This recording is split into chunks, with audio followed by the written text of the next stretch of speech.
At the time when nation is going through crisis, stories like this restore hope. As a doctor, moments like these make us feel especially proud. We were privileged that he was brought here. Saving his life is the only way to repay his great service. Those assigned to him worked without a pause, and the others prayed without a pause. He truly is a national hero.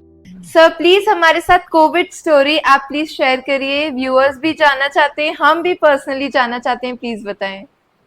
Covid time पूरी doctor fraternity के लिए बहुत ज़्यादा एक unforgettable time था।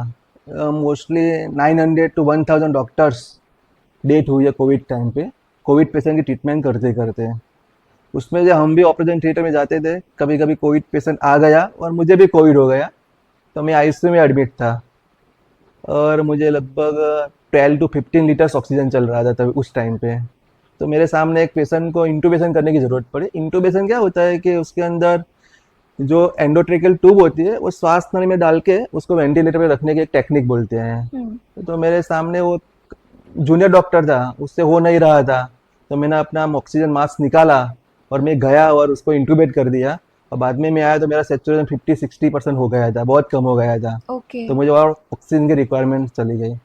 उसके बाद तो सिक्वली अब इवेंट्स चलती रही, मुझे वेंटिलेटर पे रखा, बाईपेप पे रखा पहले, बाद में वेंटिलेटर पे रखा, बाद में एक्मो मशीन होता है जो आर्टिफिशियल लंग का काम करता है उसके ऊपर रखा, फिर भी इम्प्रूवमेंट नहीं हो रहा था। अल्टीमेटली मुझे सूरत से चेन्नई ले गए लंग ट्रांसप्लांट के लिए।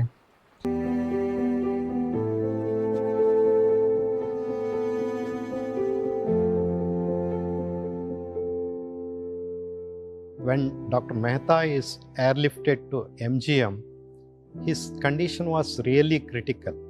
He was barely conscious, even his fingertips were not moving. He had profound muscular weakness.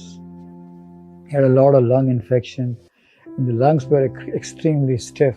It was again a lot of discussion, a lot of debate as to what would be the next best step to treat him further. Would he recover on the ECMO? Would he ultimately land up in a lung transplantation? Or would we even be able to offer him something more than that? Okay. तो वहाँ पे भी मुझे 45 days रहना पड़ा, लेकिन lung transplant की ज़रूरत नहीं पड़ी। सबकी दुआ और मेरा कुछ पुण्य होगा इसलिए। तो बाद में आफ्टर 100 डेज के बाद मैं घर पे आया था, तो मेरा टाइम भी कोविड टाइम में बहुत क्रिटिकल रहा था।